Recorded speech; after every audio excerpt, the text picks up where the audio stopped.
ఎన్నికలపై ఫోకస్ పెట్టిన సీఎం రేవంత్ రెడ్డి ఇకపై అక్కడి నుంచే సమీక్షలు సమావేశాలు. తెలంగాణ సీఎం రేవంత్ రెడ్డి ఇక నుండి రోజు సచివాలయానికి రానున్నారు. గత 2 నెలలుగా ఎన్నికల కోడ్ నేపథ్యంలో సచివాలయానికి దూరంగా ఉన్నారు సీఎం రేవంత్. మార్చి 16 నుండి జూన్ 6 వరకు ఎన్నికల కోడ్ అమల్లో ఉంది.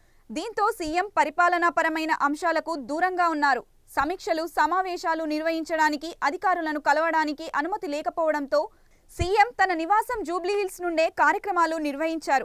ఇక పార్లమెంట్ ఎన్నికల ప్రచారాలను కూడా అక్కడి నుండే నిర్వహించారు సీఎం రేవంత్. తెలంగాణ సీఎం రేవంత్ రెడ్డి ఇక నుండి రోజు సచివాలయానికి రానున్నారు.